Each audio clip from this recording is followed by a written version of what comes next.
¿Cómo les va? En este video vamos a hablar de la cuarta propiedad coligativa que vamos a ver. Esta es la presión osmótica. Entonces, para comenzar vamos a escribir la definición de lo que es la ósmosis. La ósmosis es el proceso espontáneo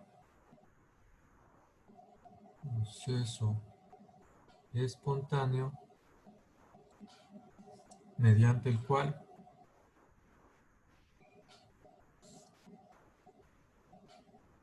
las moléculas de un solvente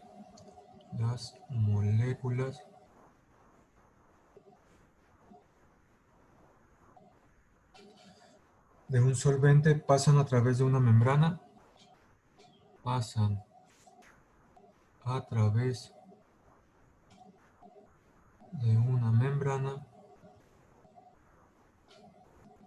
semipermeable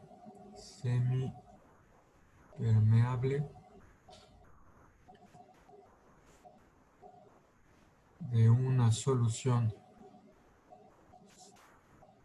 de baja concentración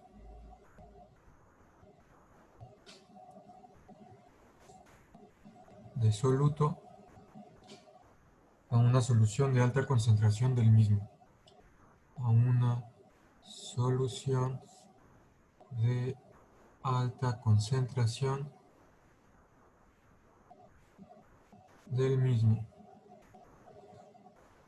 Esto es la ósmosis. La ósmosis es el proceso espontáneo mediante el cual las moléculas de un solvente pasan a través de una membrana semipermeable. Semipermeable quiere decir que algunas moléculas pueden pasar, pero otras no pueden pasar, dependiendo de su tamaño. Entonces pasan a través de una membrana semipermeable de una solución de baja concentración, de soluto a una solución de alta concentración de soluto. Es decir, el solvente va a pasar de donde hay menor concentración de soluto hacia donde hay mayor concentración de soluto. Ok, entonces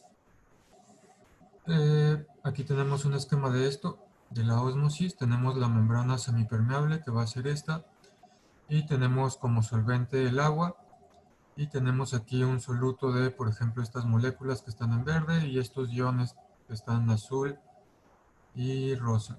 Entonces la membrana semipermeable tiene un tamaño que deja pasar las moléculas de agua, pero los poros no son suficientemente grandes para que pasen las moléculas grandes o los iones que tenemos en la solución.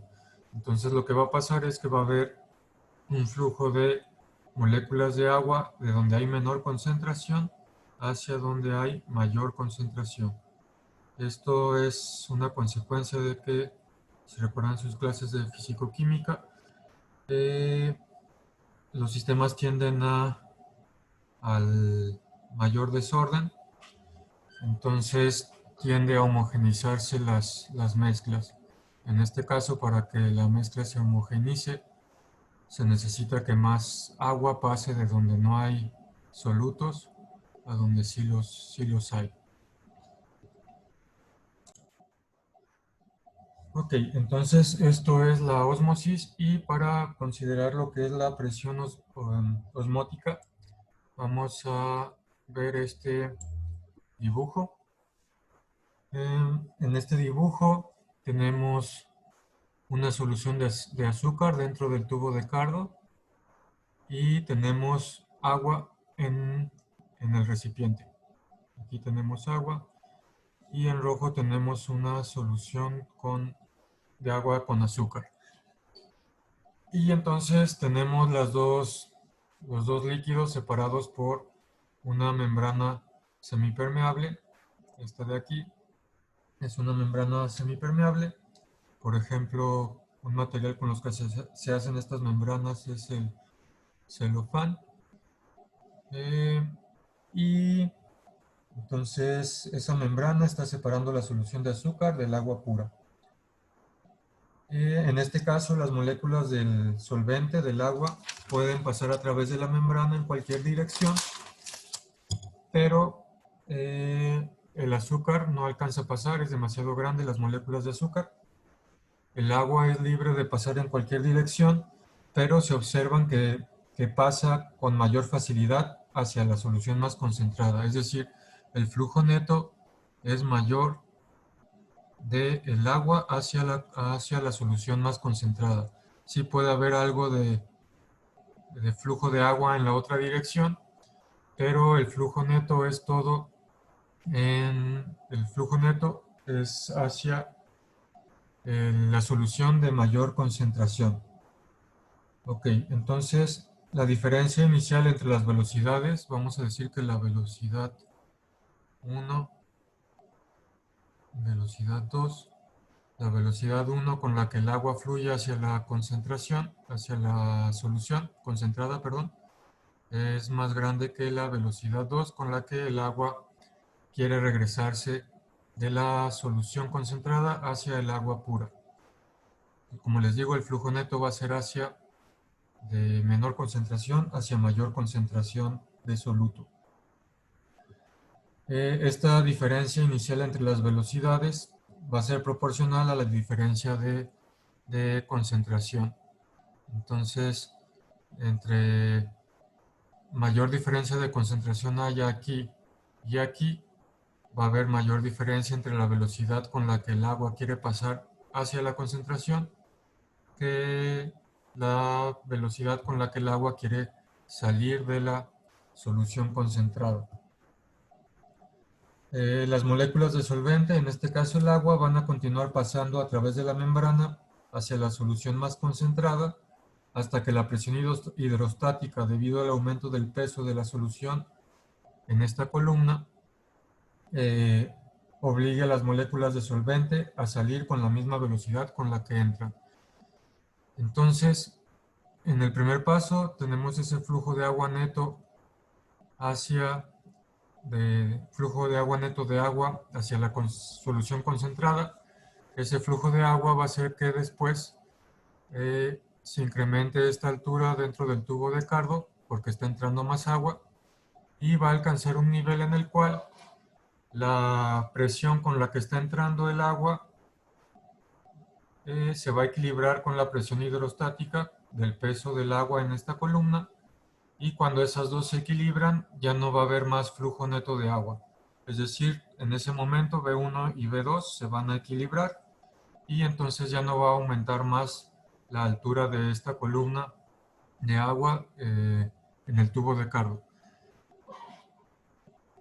Ok, y entonces esa diferencia de presión la podemos medir con esta diferencia de altura entre el nivel original cuando pusimos nuestro experimento y el nivel final cuando ya se equilibró la fuerza, la presión hidrostática, cuando ya se equilibró la presión hidrostática debido al peso de la columna de solución con la presión que está ejerciendo ese flujo de agua de la parte menos concentrada hacia la parte más concentrada.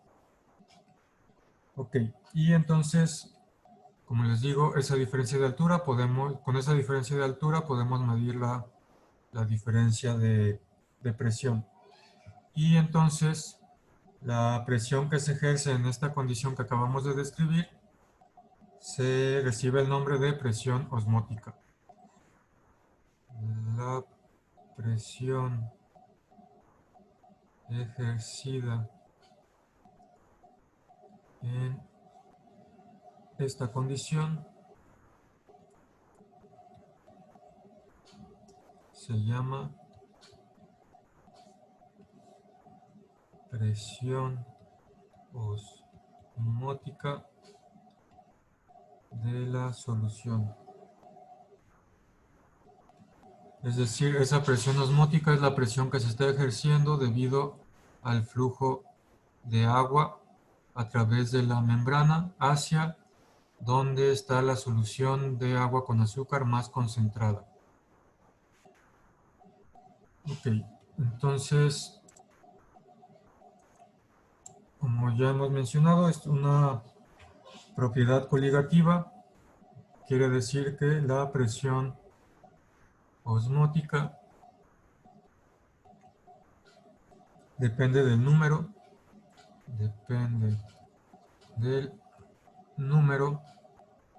y no del tipo de partículas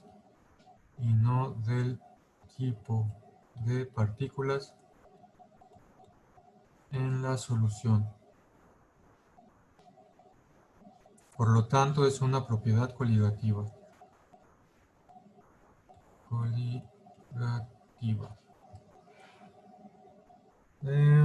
Algo que es importante decir es que, y vamos a ver un poquito de esto al final de este tema, es que la ósmosis es una de las vías principales por la que las moléculas de agua entran y salen de las células vivas.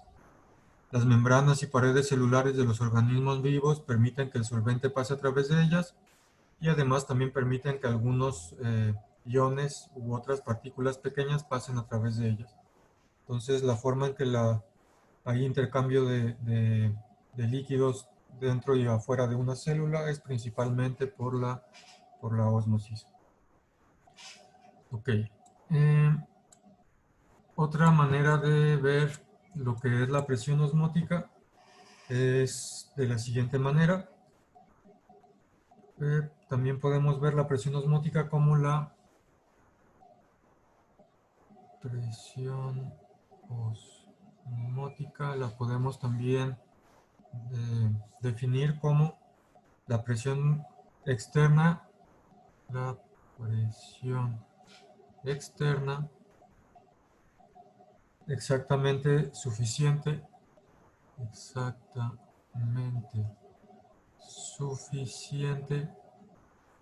para impedir la ósmosis, para impedir la ósmosis.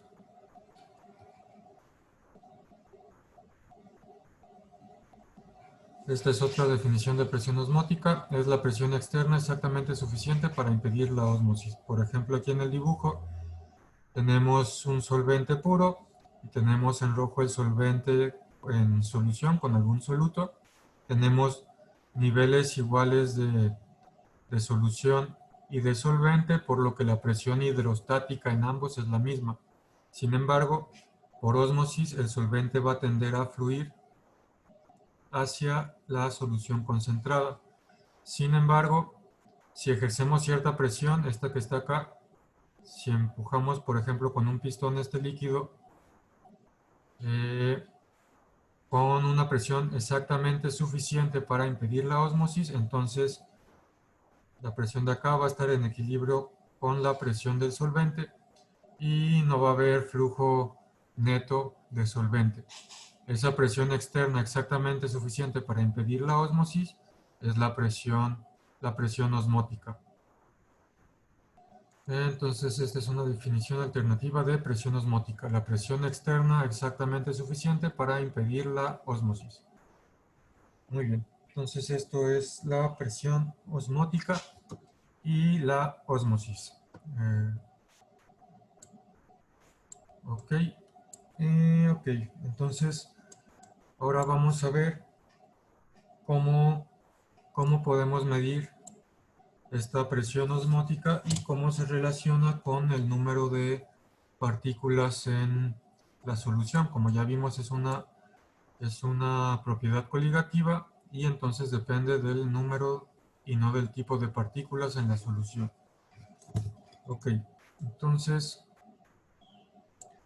al igual que las moléculas de un gas ideal, las partículas de un soluto están bastante separadas en soluciones muy diluidas. Y las interacciones entre esas partículas van a ser insignificantes. Debido a eso vamos a encontrar que hay una relación muy parecida a la o prácticamente igual a la de los gases ideales en soluciones muy diluidas,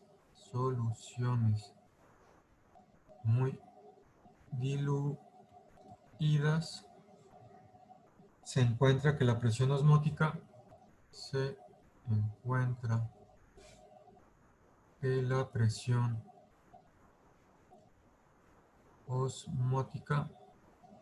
que vamos a escribir con la letra pi, que la presión osmótica sigue la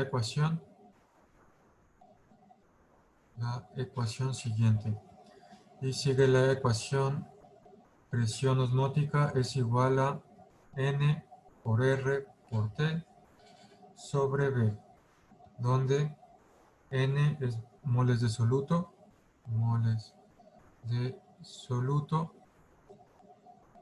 T es temperatura absoluta en grados Kelvin, temperatura absoluta, R es la constante de los gases ideales, constante de los gases ideales, y V es el volumen en litros de la solución. Volumen en litros de la solución.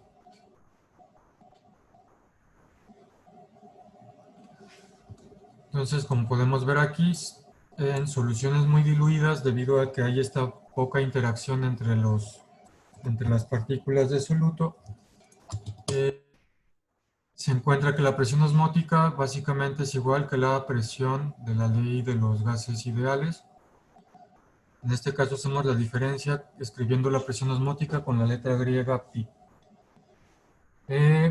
Además de esto, pues nosotros sabemos que N entre B, moles de soluto entre volumen, me dan molaridad. Esto de aquí es molaridad. Por lo tanto, puedo escribir también que la presión osmótica es igual a la molaridad multiplicada por R multiplicada por T.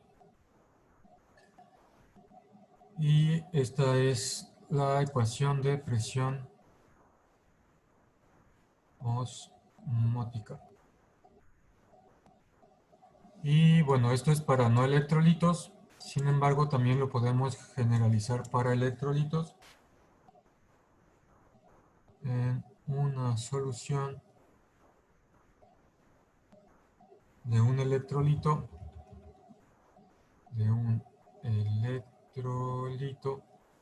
vamos a tener que la presión osmótica va a ser igual a la molaridad efectiva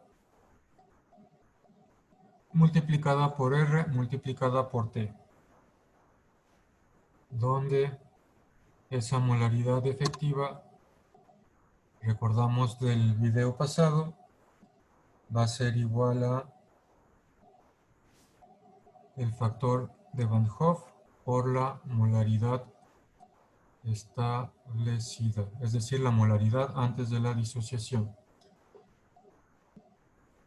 Y pues recordamos, la I minúscula es el factor de Van Hoff que indica qué tan ionizado está el electrolito. Y otra cosa más que podemos decir, bueno, tenemos estas dos ecuaciones por el momento. Y hay otro caso particular de las soluciones acuosas diluidas. En soluciones acuosas diluidas, acuosas, acuérdense que quieren decir que estamos diluyendo con agua. En soluciones acuosas diluidas, la molaridad es casi igual a la molalidad. La molaridad es casi igual a la molalidad. Esto es porque si está la solución muy diluida, la densidad de la solución va a ser casi igual a 1 kilogramo por litro. En solución diluida, la densidad ρ de la solución es casi igual a la del agua. Esto es porque estamos diluyendo en agua. Si está muy diluida, pues la densidad va a ser casi la misma que la del agua, y entonces la molaridad y la molalidad van a ser casi iguales. Por lo tanto, para soluciones acuosas muy diluidas de vamos a tener que la presión osmótica va a ser igual a molalidad efectiva por RT,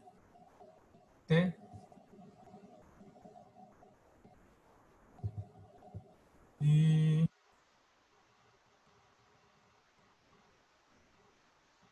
esto es soluciones diluidas.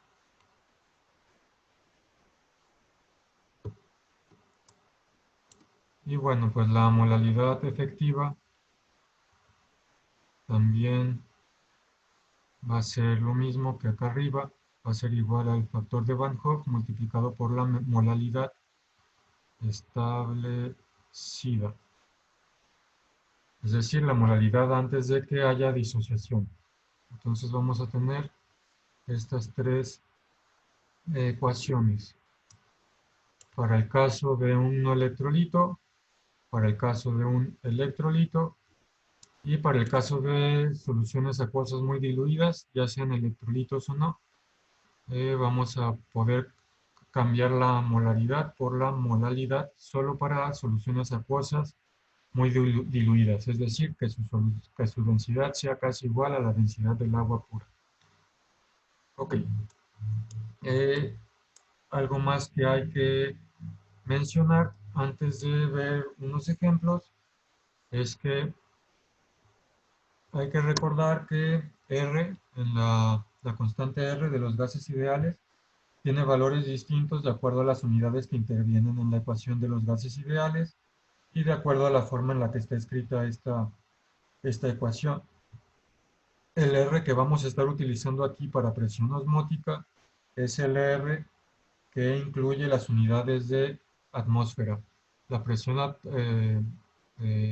atmosférica en atmósferas.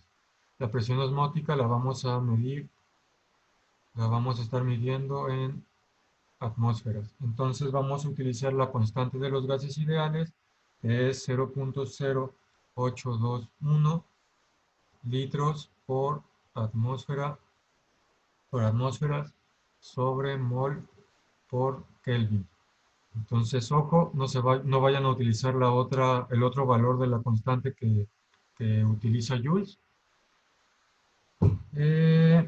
Vamos a utilizar para estos casos de la presión osmótica este valor de la constante R de los gases ideales, la que trae eh, unidades de atmósferas en el valor de la constante.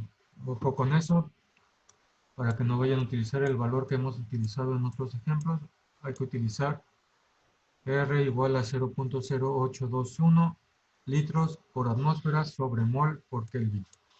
Ok, entonces ahora sí podemos ver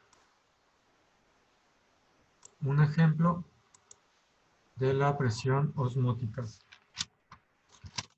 El ejemplo dice lo siguiente: calcule, cálculo de la presión osmótica. ¿Cuál será la presión osmótica de una solución de sacarosa 1.25 molar a 25 grados Celsius? Y nos dicen la densidad de esta solución es 1.34 gramos por mililitro. Entonces, primero notamos que no podemos utilizar la aproximación molaridad casi igual a molaridad, porque 1.34 gramos por mililitro es muy diferente a 1.00 gramos por mililitro del agua. Entonces, debido a esto, debemos convertir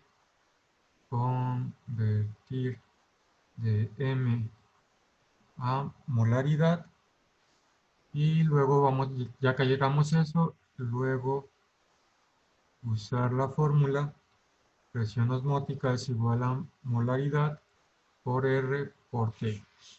Tenemos la temperatura, solo hay que convertirla a grados Kelvin. Sabemos cuánto vale R, tenemos la molaridad, entonces podemos convertir de molaridad a molaridad y ya tenemos todo lo que necesitamos para calcular la presión osmótica. Ok, entonces vamos a hacer esa conversión.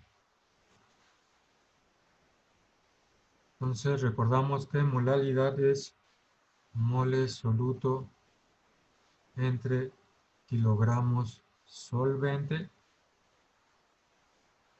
Y recordamos que molaridad es moles soluto entre litros de solución.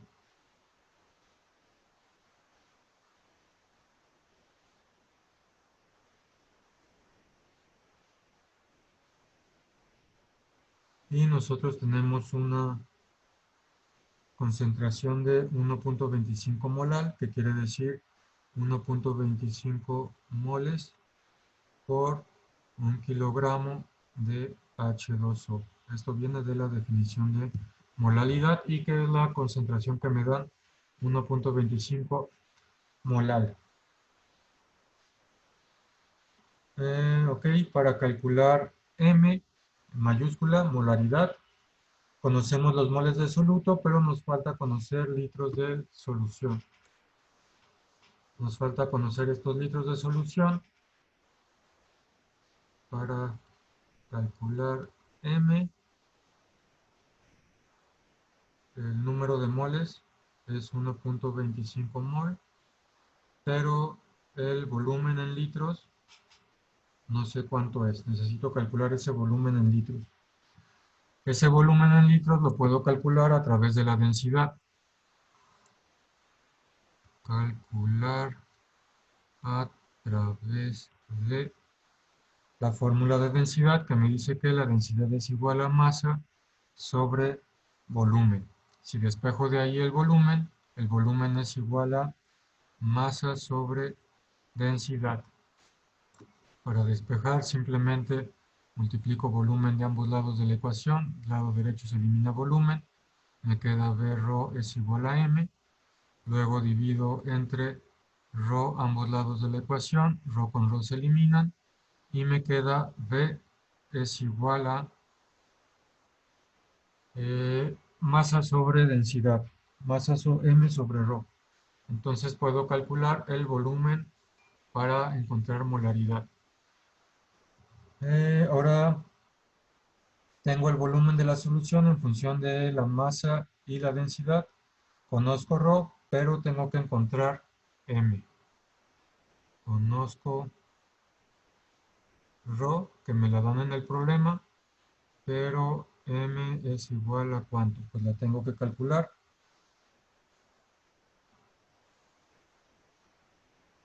Ok.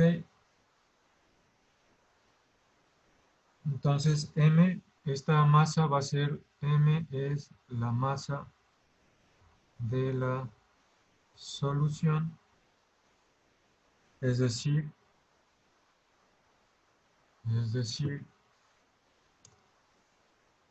masa de soluto más masa de solvente. Masa de solvente. Conozco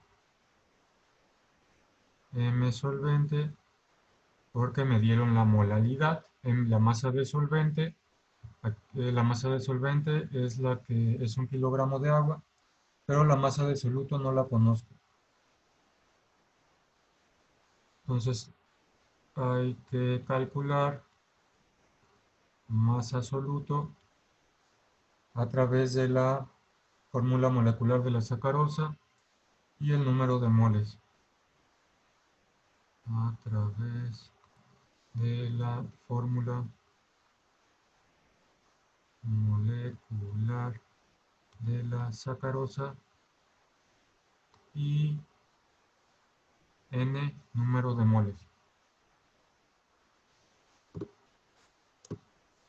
Entonces, para eso, pues, voy y me fijo, puedo checar en internet cuál es la fórmula de la sacarosa.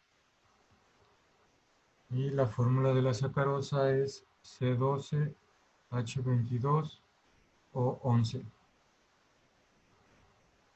Voy a hacer mi tablita de masas atómicas, carbono, hidrógeno y oxígeno. El carbono pesa 12, el hidrógeno 1 y el oxígeno 16. Y entonces la masa molecular de la sacarosa va a ser igual a 12 carbonos por 12 gramos sobre mol, más 22 por 1, 22 hidrógenos por 1 gramo sobre mol, 22 por 1 más oxígenos son 11 por 16. Meto esto en la calculadora y me da una masa molecular de 342 gramos sobre mol. Y ahora ya puedo convertir de moles a gramos de sacarosa.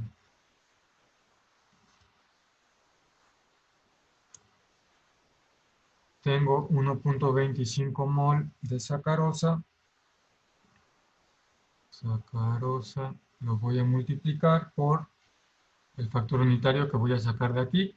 342 gramos de sacarosa equivalen a 1 mol de sacarosa.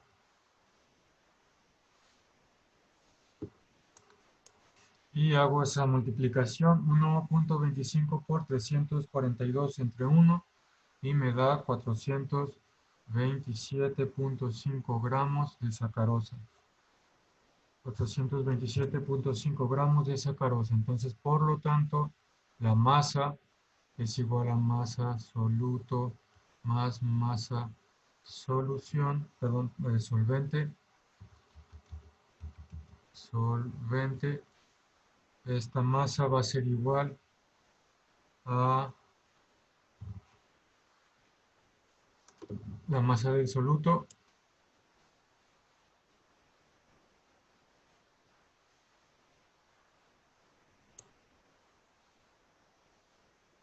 la voy a convertir a kilogramos. La tengo en gramos, pero lo voy a convertir en kilogramos en un solo paso. Lo voy a poner aquí. 427.5 gramos por 1 kilogramo sobre 1000 gramos. Porque lo voy a convertir a kilogramos porque el solvente ya lo tengo en kilogramos, que es 1 kilogramo de agua. Entonces la masa de soluto va a ser 1.4275 kilogramos de solución.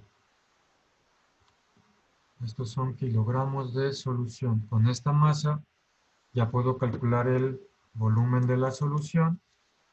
Volumen es igual a masa de solución entre densidad de solución. Esto, bueno, primero voy a convertir la densidad que me la dieron en gramos por mililitro, 1.34 gramos por mililitro, a kilogramos por mililitro, que es igual, porque 1 kilogramo equivale a 1000 gramos y 1000 mililitros equivalen a 1 litro.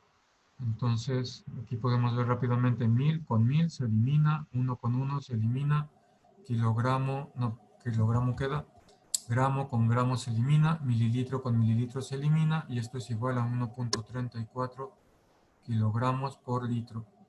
La densidad de la solución es esto. Entonces, para encontrar el volumen de la solución, simplemente ya puedo sustituir este aquí y este aquí. Volumen es igual a 1.4275 kilogramos de solución entre la densidad de la solución, que es 1.34 kilogramos sobre litro. Hago esta división y me da 1.06 litros. Las unidades rápidamente, tengo kilogramos arriba y tengo kilogramos sobre litro abajo. Esto es igual a kilogramos sobre 1 entre kilogramos sobre litro. Medios con medios van abajo y extremos con extremos van arriba. Me queda kilogramos por litro entre kilogramos. Kilogramos y kilogramos se eliminan, me quedan litros. Eso para revisar que las unidades sean consistentes. Y tengo el volumen y entonces ya ahora sí, por fin puedo calcular la molaridad. La molaridad es el número de moles de soluto, 1.25 mol entre litros de solución. Estos son litros de solución. 1.06 litros de solución. Y tengo que la molaridad es 1.17 mol sobre litro. Ahora por fin ya tengo la molaridad y puedo calcular la presión osmótica. Entonces todo eso solo fue para calcular M y la presión osmótica pues ya muy simple, M por R por T. T es igual a 25 grados Celsius más 273. T es igual a 298 Kelvin. Ahora sí ya puedo sustituir. Pi es igual a 1.17 mol sobre litro, que multiplica a R, la constante de los gases ideales, 0.0821 litros por atmósfera sobre Kelvin por mol, que multiplica a 298 Kelvin. Y pues ya simplemente meto eso a la calculadora. Mol con mol se elimina, litro con litro se elimina, Kelvin con Kelvin se elimina y me queda atmósferas, que es una unidad de presión.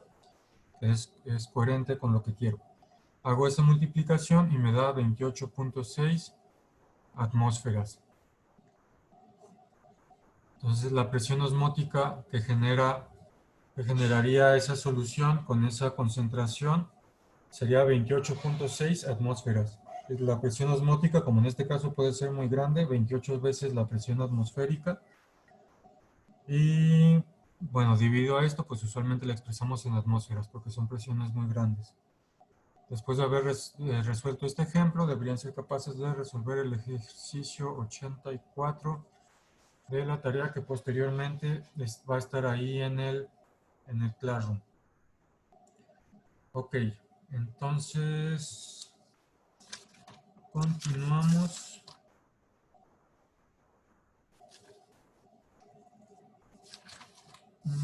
Yo creo que voy a partir este video en dos, simplemente con propósitos de poder acomodar mejor los videos en las 2 horas de clase.